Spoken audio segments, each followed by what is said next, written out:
아이들은 왕을 참 좋아하죠. 누구나 어릴 때 한 번쯤은 왕이 되고 싶어 합니다. 그래서 왕관을 쓰는 순간에 아이는 달라지죠. 어깨가 펴지고 또 목소리가 커지고 걸음걸이가 달라집니다. 그리고 집안을 누비면서 이렇게 선언하잖아요. 내가 왕이다. 그러면 부모는 웃습니다. 그런데 마냥 웃기만 할 일은 아니에요. 왜냐하면 왕관을 쓰는 순간 그 아이 안에서 무언가가 튀어나오기 때문입니다. 뭘까요? 뭐가 이렇게 튀어나오는 걸까요? 바로 왕에 대한 갈망입니다. 누군가 위에 서고 싶은 욕망이 아니라 그것은 진짜 왕 아래 서고 싶은 인간 본연의 갈망이죠. 그렇습니다. 아이는 본능적으로 알고 있어요. 자신이 왕이 아니라는 것을 말이죠. 그래서 왕 흉내를 내는 거예요. 어른도 마찬가지입니다. 어른들은 다만 왕관을 쓰지 않을 뿐이죠. 대신에 우리는 영화관에서 왕을 찾습니다. 역사책에서 왕을 찾고요. 또 뉴스에서 왕을 찾습니다. 위대한 지도자, 흠모할 만한 영웅, 또 모든 것을 걸고 따를 수 있는 그 누군가. 우리는 평생 그 왕을 찾아 헤맵니다. 물론 이것은 유치한 갈망이 아니에요. 인간 안에는 늘 그렇게 깊이 새겨져 있는 짙은 갈망이 있습니다. 여러분, 근데 한번 생각해 보세요. 우리가 열광하는 이야기들, 공통점이 무엇인가요? 왜 그렇게 마블 히어로 영화들이 건 한 20년 동안 유행을 했어요? 영웅이 있고 위기가 있고 그 영웅이 모든 것을 걸고 싸워 이기잖아요. 그리고 우리는 그 이야기 앞에서 가슴이 뜁니다. 왜 그럴까요? 그 이야기가 우리 안에 있는 무언가를 건드리기 때문이죠. 우리는 그런 왕을 좋아합니다. 그런 왕을 나도 모르게 원하게 됩니다. 우리를 위해 모든 것을 걸어줄 왕. 이 갈망은 시대를 넘고 나이를 뛰어넘고 그리고 문화마저도 초월합니다. 오늘은 종려주일이죠. 2000년 전에 예루살렘 거리에 사람들이 쏟아져 나왔습니다. 그들은 종려나무 가지를 흔들면서 이렇게 외쳤어요. 호산나, 찬송하리로다. 주의 이름으로 오시는 이 곧 이스라엘의 왕이시여. 그들도 왕을 찾고 있었던 거예요. 그리고 실제로 그 왕이 오고 있었죠. 과연 어떤 모습으로 오셨을까요? 오늘 우리는 그 질문에 답을 해보려고 합니다. 우선 우리가 찾는 참된 왕은 어떤 왕일까요, 여러분? 우리가 생각하는 왕 하면 어떤 그림이 그려지세요? 누가 떠오르세요? 우리나라 사람들에게 물어보면 열에 한 9, 8, 9은 세종대왕을 떠올립니다. 틀리진 않았어요. 틀린 건 아니에요. 세종대왕은 실제로 위대한 왕이었습니다. 한글을 만들었고 또 집현전을 통해서 학문을 진흥했고 신분고하를 막론하고 장영실 같은 인재를 두루 등용해서 치국이와 혼천이 같은 위대한 발명품을 만들게 했잖아요. 그리고 무엇보다도 백성을 향한 마음이 진심이었습니다. 수십 가지 병을 앓으면서도 업무를 놓지 않았고, 그러니까 우리가 그분을 존경에 마다하지 않는 것은 어쩌면 당연한 일이에요. 자, 그런데 여러분, 실록을 보면요, 그분의 조금 다른 면이 등장합니다. 이를테면 이런 거죠. 세종의 제위 중에 노비제도는요 오히려 강화되었어요. 애민군주였다고는 하지만 그 백성이라는 범주 안에 노비는 온전하게 포함되지 않았어요. 대마도 정벌 직접 명령했고요, 북방 여진족을 군사력으로 강하게 억눌렀습니다. 힘에 의한 평화를 추구했던 거예요. 평화로운 성군의 이미지와는 사뭇 다른 얼굴이죠. 그러다가 말년에는 궁중 안에 내불당을 세워서 신하들과 극심하게 충돌했습니다. 이게 어떤 거냐면 세종이 3대 왕이잖아요. 조선의 3대 왕이잖아요. 나라가 이제 기틀을 다지고 세워져 가면서 유교 국가를 이제 표방했는데 그 기틀을 강화했으면서도 정작 자신은 불당을 들인 거예요. 그러니까 신하들 입장에서는 황당하죠. 오늘날로 치면은 금연 정책을 열심히 펼치면서 정작 본인은 집에서 혼자 애연을 즐기는 격이랄까요? 이런 거예요. 즉 우리가 존경에 마다하지 않는 세종대왕은 이미 이상화된 세종대왕입니다. 실록의 세종대왕이 아니에요. 이것은 세종대왕만의 문제가 아닙니다. 역사 속에 모든 위대한 왕들의 기록이 다 그래요. 가까이서 보면 균열이 보이고요. 실록을 펼치면 우리가 기대했던 모습과는 사뭇 다릅니다. 그렇다면 왜 우리는 수백 년이 지나서 어김없이 그들을 이상적인 왕의 모습으로 빚어내는 걸까요? 그 이상이 이미 우리 안에 새겨져 있기 때문에 그렇습니다. 하지만 참된 왕의 이상은 인간 본성에 불가능한 것을 요구해요. 어떤 걸 요구할까요? 바로 가장 용감한 사람이 가장 온유한 사람이어야 한다는 것이죠. 그리고 가장 담대한 사람이 동시에 가장 다정한 사람이어야 한다는 거예요. 그런데 이 두 가지를 한 마음 안에 함께 담을 수 있는 사람이 없어요. 여러분 생각해 보세요. 전쟁터에서 탁월한 사람은 식탁에서 거칠어요. 적을 두려워하지 않는 용기는 종종 사람을 두려워하지 냉담함과 함께 찾아와요. 반대로 따뜻하고 섬세한 사람은 결단의 순간에 흔들려요. 모든 사람의 마음을 헤아리다 보면 정작 자신이 어디로 가야 할지를 몰라요. 그리고 용맹한 영웅은 강하지만 차갑고, 다정한 학자는 부드럽지만 약해요. 강함과 온유함, 담대함과 다정함, 이 두 가지는 모든 인간 안에서 결코 하나로 묶이지 않는 것들이에요. 다시 한번 우리 주변을 한번 돌아보세요. 직장에서 카리스마 있는 사람이 가정에서도 따뜻한 경우가 얼마나 되던가요? 아이들 앞에서 다정한 사람이 회의실에서도 담대한 경우가 얼마나 되던가요? 솔직히 우리는 알죠. 이 두 가지를 동시에 가진 사람을 만난다는 것이 얼마나 드문 일인지, 그리고 그런 사람을 실제로 만나면 우리가 얼마나 그에게 끌리는지 너무너무 잘 알아요. 그래서 우리는 포기하지 않습니다. 그런 왕을 계속 찾고 또 찾아요. 그 이상을 계속 품고 있는 거예요. 그런데 어디서 그런 이상이 비롯된 것일까요? 이교 신화에서 온 것일까요? 아니에요. 여러분 그리스 로마 신화 영웅들을 한번 생각해 보세요. 아킬레스는 용맹했지만 분노에 사로잡혀 있었고요. 오디세우스는 지혜로웠지만 교활했어요. 가장 용감한 자가 동시에 가장 온유해야 한다는 이상은 거기에 없습니다. 북유럽 신화에서도 마찬가지예요. 동양의 신화에서도 마찬가지예요. 강함과 온유함을 한 인격 안에 묶어낸 이상은 여러분 그 어디에도 없어요. 그렇다면 이것은 어디에서 비롯된 것일까요? 여러분 이것은 아주 기이하게도 기독교적 이상입니다. 우리 기독교적 이상이에요. 조나단 에드워즈라는 목사님이 계세요. 미국에 18세기, 19세기 무렵에 계셨던 목사님이신데, 이분이 이런 말씀을 하셨습니다.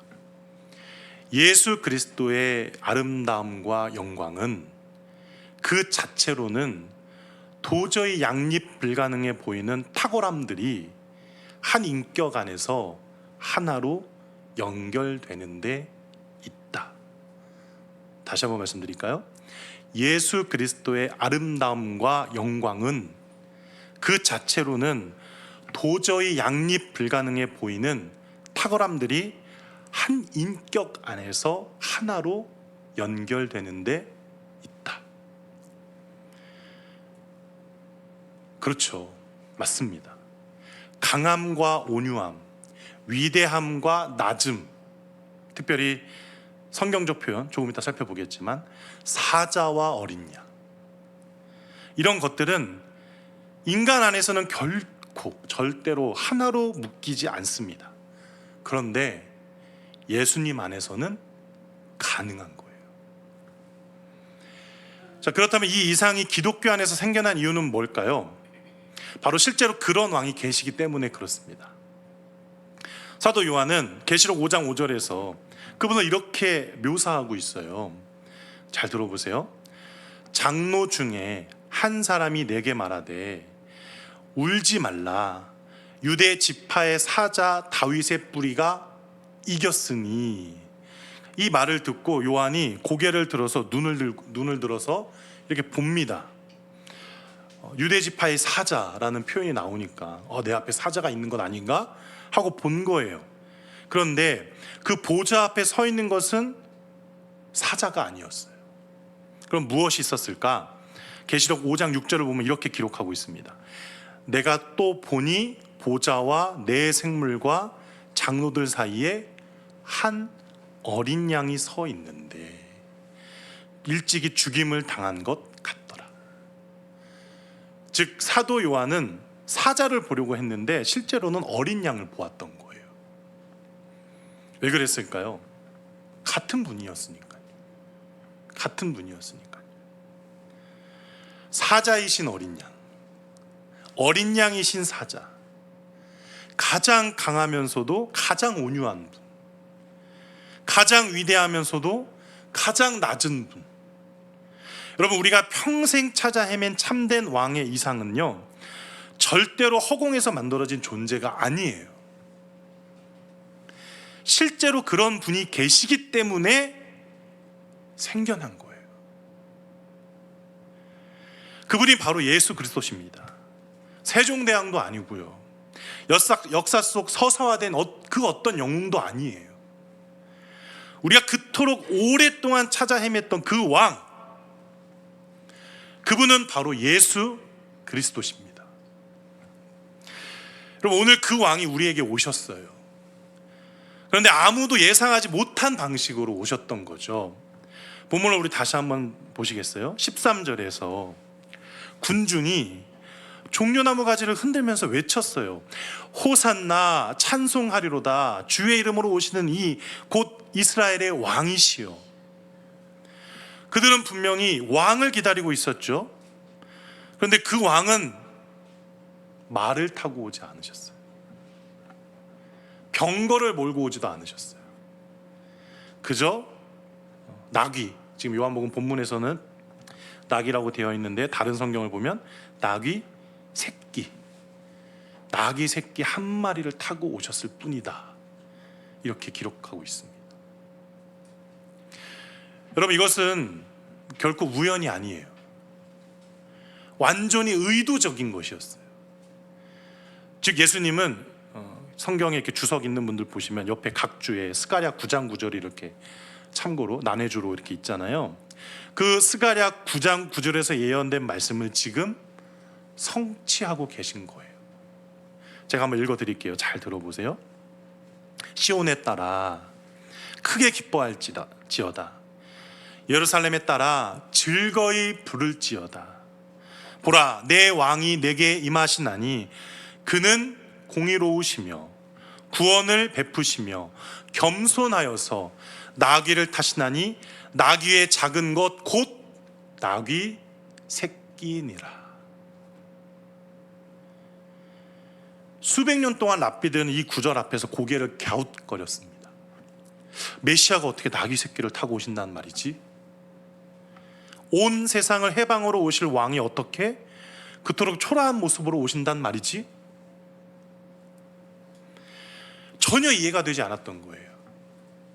그런데 예수님이 바로 그 예언을 성취하시면서 지금 예루살렘으로 들어오고 계세요.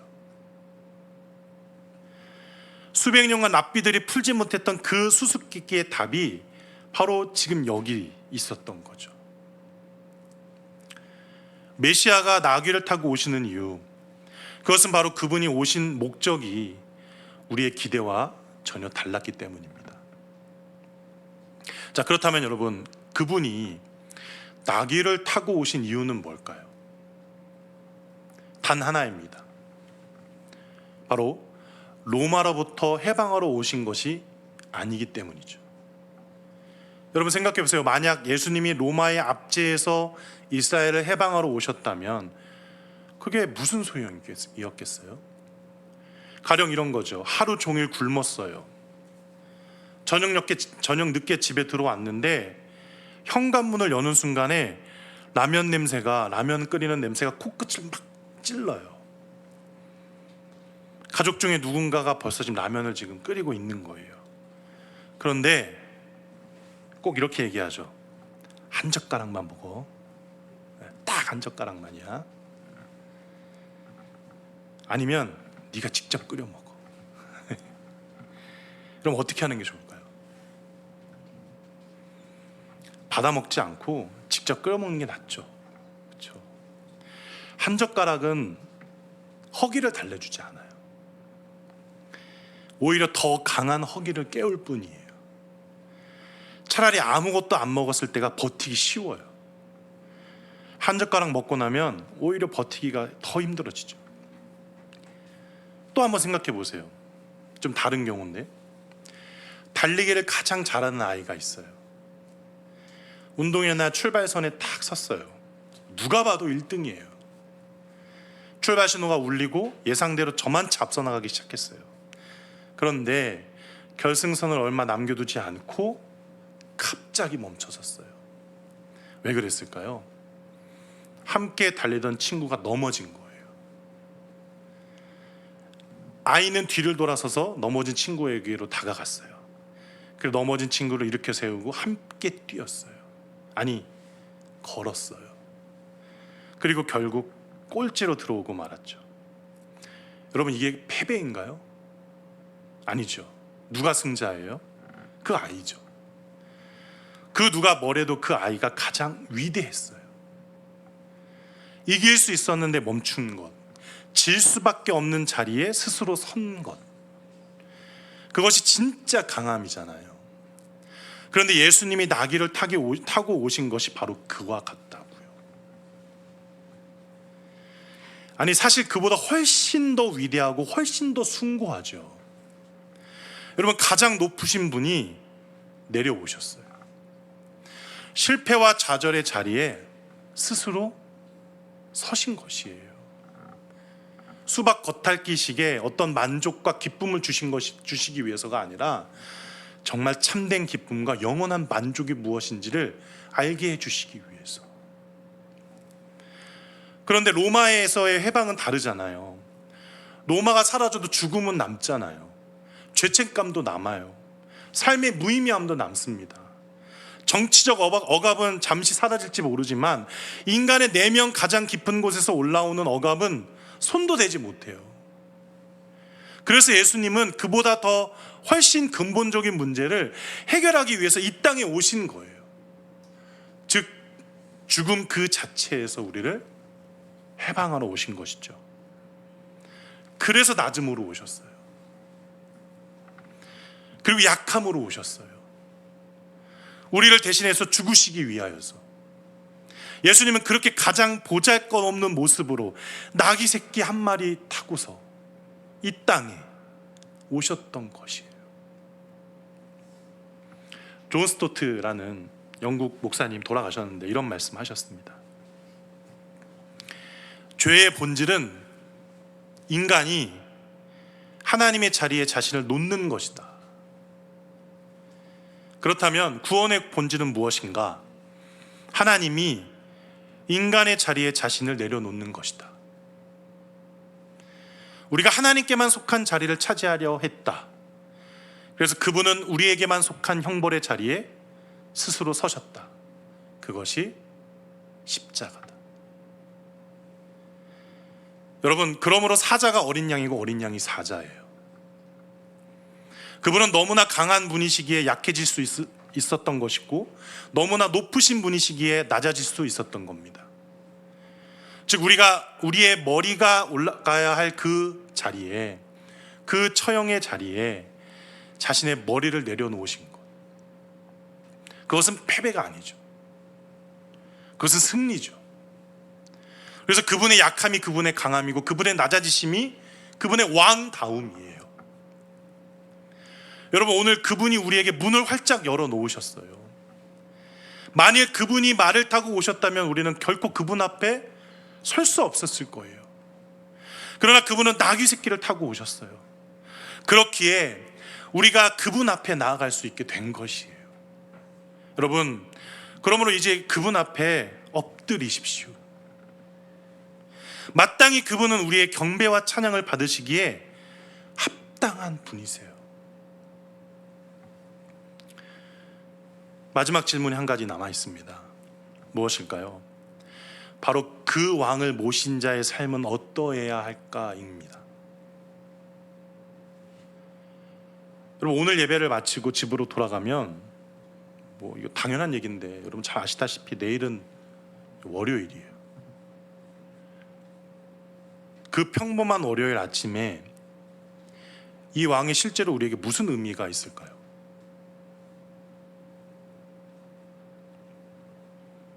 결론부터 말씀드리자면, 그리스도의 왕다움이 우리 삶 안으로 들어오지 않으면 우리는요, 야만인이 되거나 겁쟁이가 될 수밖에 없습니다. 무조건 둘 중에 하나예요. 야만인이 되거나 겁쟁이가 되거나. 그리고 우리 대부분은요, 자신이 어느 쪽인지 이미 잘 알고 있어요.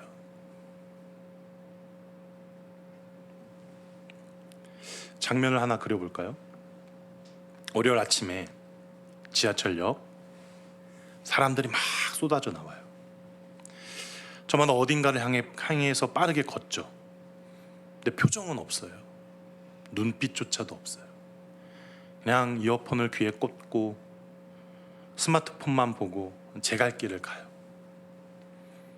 물론 우리도 그들 중에 있습니다.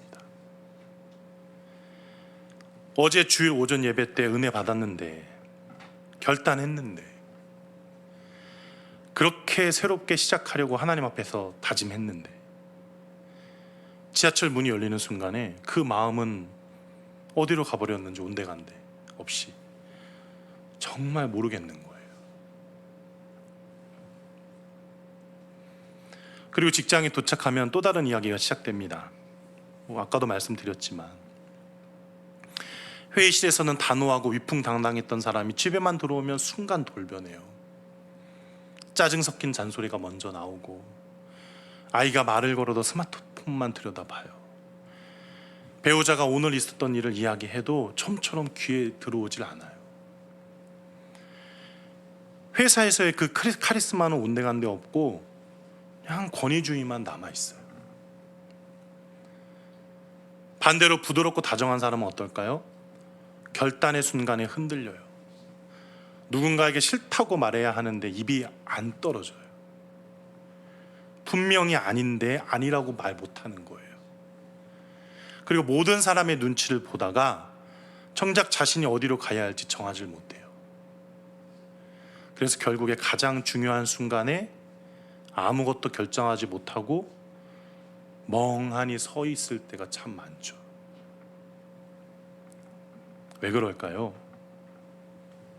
한쪽을 키우면 다른 쪽이 죽기 때문이에요. 우리가 아무리 노력해도 이 두 가지를 동시에 붙들 수가 없어요. 그렇습니다. 이것은 인간의 힘으로는 불가능한 일이에요. 그래서 왕이 오신 것이에요. 나귀 새끼를 타시고 낮음으로, 강함이 아니라 약함으로, 그 왕이 우리 안으로 들어오실 때 우리는 비로소 이 두 가지를 한데 묶을 수가 있어요. 이 시간을 빌어서 여러분에게 솔직하게 묻고 싶습니다. 여러분 요즘 어떠세요? 모든 일이 잘 풀려서 되어가고 있으세요? 혹시 뭐 학생이라면 성적표를 받을 때마다 가슴이 철렁 내려앉지는 않나요? 월요일 아침마다 지치세요? 열심히 하는데 자꾸 흔들리는 느낌이 들진 않으세요? 불안합니다. 걱정이 태산이죠. 전날 주일에 봉사를 너무 열심히 해서 지치고 피곤한 게 아니에요. 잘못된 것을 붙들려고 애를 쓰기 때문에 그런 거죠. 보세요, 우리는 자꾸만 무언가를 붙들려고 해요. 성적표를 붙들고, 직장을 붙들고, 사람들의 인정을 붙들고. 그런데 붙들면 붙들수록 그것들이 고운 모래알처럼 그냥 손에서 빠져나간단 말이에요. 왜 그런 걸까?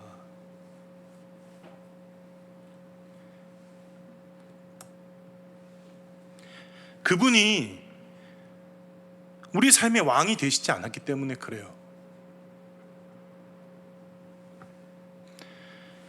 그렇다면 왕이 타고 계실 때는 어떻게 달라질까?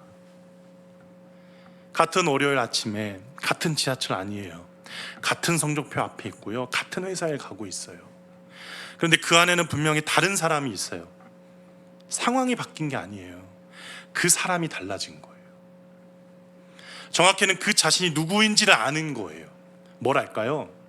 성적표가 나를 정의하지 못한다는 걸 알아요. 직장이 나를 정의하지 못한다는 걸 알아요.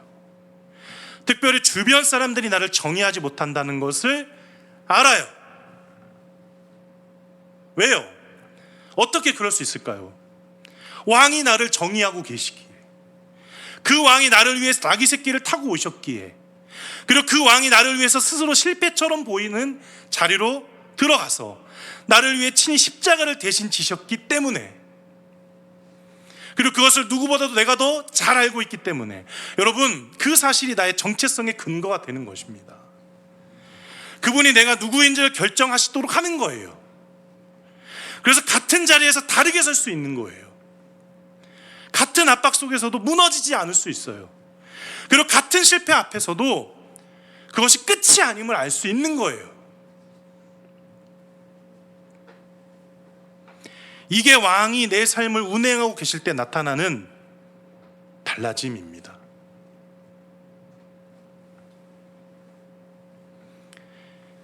그리고 그 왕이 내 삶의 주인 되시면 여러분, 스스로 우리도 낮아질 수 있는 힘이 생겨나요.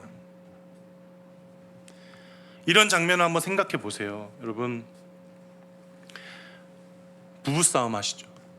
안 하시는 분? 네. 분명히 내가 틀렸어요. 그 말이 목구멍까지 올라와요. 미안해, 사실 내가 잘못한 거야. 그런데 도무지 입이 떨어지지를 않아요. 자존심이 입술을 붙잡고 있는 거죠. 그래서 결국에 그 말을 하지 못하고 돌아서요. 그리고 그날 밤에 각자 다른 방향을 보고 잠을 자요. 잘 아시죠? 그날의 싸늘한 침묵이 어떤 것인지 여러분 잘 아시죠? 여러분, 그런데 왕이 다스리시면 달라져요. 그 말이 나와요. 미안해, 내가 잘못했어. 약해서가 아니에요. 진짜 강한 사람만이 낮아질 수 있기 때문이에요. 즉, 왕이 다스리시면 우리는 낮아질 수 있어요. 말로 100번 가르치는 것보다 먼저 한 번 무릎 꿇는 것이 훨씬 깊이가 남는 법이에요. 자녀는 부모의 말을 따라가지 않아요. 부모의 삶을 보고 따라가요. 이웃은 우리의 주장을 따라가지 않아요. 우리의 낮아짐을 보고 따라가요. 그런데 그것은 누가 내 인생을 운행하고 계시느냐에 따라서 달려 있다는 것입니다. 끝으로 나귀 새끼 이야기 하나를 하고 설교를 좀 마치겠습니다. 짧은 이야기인데 이 이야기가 오늘 설교의 결론을 대신 말해줍니다. 때는 종려주일 다음 날입니다. 예수께서 타셨던 그 나귀 새끼가 혼자 시장에 왔어요. 어깨를 으쓱하면서 걸어 들어오며 이렇게 말하죠. 나 왔어요. 여러분, 저 왔어요. 그런데 아무도 쳐다보지 않아요. 조금 더 걸어 들어가서 사람들이 많은 곳으로 들어갔어요. 그리고 다시 말합니다. 여러분, 저 왔어요. 그러니까 사람들이 말해요. 저 나귀 새끼가 아침부터 뭘 잘못 먹었나? 왜 그래? 왜 여기 있는 거야? 당장 내쫓아. 물건이 날아오고 사람들이 막 밀어내요. 그러니까 이제 나귀 새끼는 풀이 죽어서 집에 돌아갔죠. 그리고 어미에게 와서 이렇게 말합니다. 엄마, 도무지 이해가 되지 않아요. 어제는 모두가 저에게 손을 흔들면서 그렇게 환호했는데 오늘은 왜 문전박대를 하는 걸까요? 그래서 어미가 이렇게 말합니다. 이 어리석은 녀석아, 그분 없이는 너는 아무것도 아니야.